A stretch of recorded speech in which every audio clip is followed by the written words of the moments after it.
Hey everybody, thanks for stopping by. Today what we're going to talk about is the mesquite bean and how to eat it. This is what grows on a mesquite tree. And there's several things. Most people didn't even know they grow mesquite beans. But then the other thing is they don't know when to eat them or when to harvest them and all that. So I've done the research and figured it out for myself. This one is ripe. It's perfectly ripe. You can see it's brown, but I don't know if you can see, because I'm filming with the iPhone, I don't know if you can see those purple things on it. Everything that I've read, everybody says when it's got the purple on it, that means it's going to have some flavor. And they call these the candy bar of the desert. I will tell you, they don't taste like a candy bar, but they are sweet. So you can chew on these. I'm going to break this down for you, but the outer shell of this is easily chewable, but you have to be careful. I'm going to bite off this one little piece, but I usually just like kind of chew on the stick like, kind of like a little, like a sucker or something. But you have to be careful chewing this. Chew it very lightly. And what you're going to try to do with this, with that outer shell there, it doesn't have the greatest feel to it, but it's sweet. So you can just chew that until the sweetness is out of it, because it's a little bit woody. And so you just chew that and get that. And once that sweetness kind of goes away like it would in gum, you just spit it out. If you're walking around with mesquites and with mesquite beans, and you chew it up, and whenever I got my watermelon seed bowl here, but when you chew that part up, you just spit it out. And then what you're left with, right now all I've got in my mouth is a seed. Now the thing is, there's more to the seed, because there's this seed that I'm chewing on right now that is tough, but you can still kind of lightly chew it. Now I'm not going to sit here and chew it for 30 minutes in front of this camera and waste your time, but you chew it for a little while. You just lightly chew this. It's still got some sweetness in it, and you just kind of chew on this, and eventually, I've already broken it down for you right here. This is what the seed looks like right here. Change angles so my face is not blocked. This is what the seed looks like, but as you can tell, I chewed on this seed for a few minutes, and then I'm gonna open it up right here and show you. That's the inside of the seed there. This is it. This is how it looks opened up. Alright, now inside of that, that's what'll break your teeth. This little piece inside, let me show you this. This little piece right here is like a piece of gravel. It's got a lot of protein in it. It's not a rock, but it might as well be. You try to chew that up, you're going to lose some teeth. So, actually I just got this one out of this seed. Same thing. Just a little, it's the same thing. Just a little piece of what looks like gravel. Now, if you're just hanging around chewing these up, you can save them. I was able to smash them in the molcajete, which, if you're able to do that, you got some really high protein flour. If you're able to save up a bunch of these seeds and then just grind them up good, you got some good quality flour, but you're going to put some work in. A lot of people don't even know what a molcajete is. It's a mortar and pestle. I'm going to show you that real quick. You see, now I'm just spitting out that whole, all the sweetness is gone. But the other thing I want to caution you about with the mesquite trees, whenever you're out harvesting mesquite beans, it's almost like it's these yellow jackets love those mesquite trees. And I got stung the other day, so that's what I'm thinking about. But there's been plenty of times where I've pulled mesquite beans and been pulling and found plenty of nests, and they're glad to sting you. So just be careful if you're out gathering. What they really like to do is be above you, and when you walk under them, they just drop down and they're on your shoulders or in your hair or whatever, stinging you. The other one got me in the belly the other day.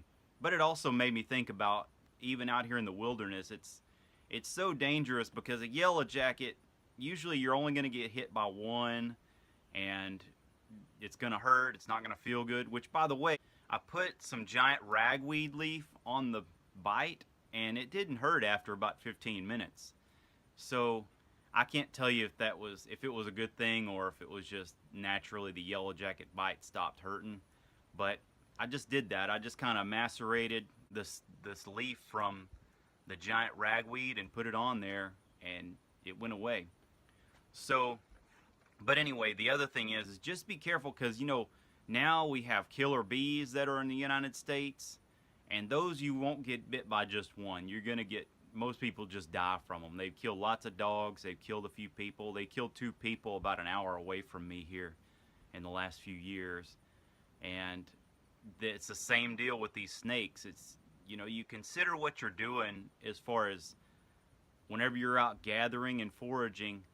What am I doing to mitigate any kind of attack that comes my way? Because you're not going to get a second chance. It's just, even whenever I was bit by a water moccasin, it shut me down. Like, for about 2 weeks I couldn't really get around. I was on crutches because it bit me in the foot, and that was it. So what are you doing to mitigate these things? If you get bit, do you have a backup? Do you have some kind of food stored up? Have you been canning things? Or if you get injured, or it's the same thing, whether you get bit by something that surprises you. But are you wearing boots when you're out here doing this stuff? That's a good idea. Do all this stuff and think about it, because sometimes it's not like you're going to have anybody to back you up. In this world that we live in right now, everything's set up where if something happens, you can go in the hospital, and you can get, if something real bad happens, you can get welfare. But I promise you, there's going to be a point where that all goes away, or it's not going to be available to you. So, maybe you have to put a chip in your hand or something to get help from the government if you're broke, or if you have a bad situation come up where you're disabled. Yeah, that's fine, we'll help you out, but you got to take this chip. I know that sounds futuristic and crazy, but mitigate these things that can happen to you is all I want to say. Let me go to a video of me smashing these seeds. Oh, there's one other thing I wanted to tell you as far as making sure these are ripe, because I've tried them green, not so good. I've tried them where they start to turn brown, not as good. But what I'm working with is, I don't know if you can hear this, but it rattles. When you shake it like this, you get a little rattle to it. It's not loud, but it's just, you can hear it. You can hold it up against your, by your ear, and you hear that little rattle in it. That's when you know it's tip top. It's in good shape to eat. So, all right, I'll see you in just a second. All right, what I've got here is the molcajete, which is the mortar and pestle, and then down in there you can see I've got 3 of these seeds that I've already chewed up and got the hard part out, and then that yellow you see there is one that I smashed yesterday. I just left it in there. But these are hard. You can see this, this is made out of volcanic rock, and you can see I haven't even smashed them yet. So let me just hold I'll do the best I can with the camera while I'm doing this. But eventually you get them where they'll grind up. But let's see. It's not an easy thing grinding these things up. It's just crazy how hard these things are. And what everybody says is you need something called a hammer mill to really grind these seeds up.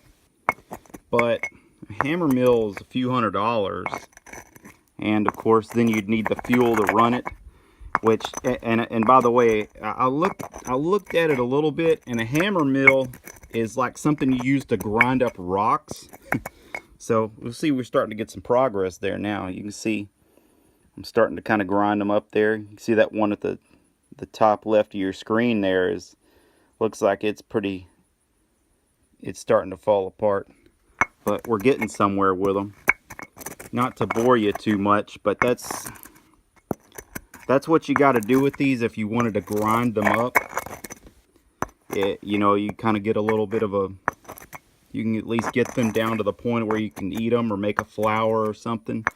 But you're not talking about a walk in the park here.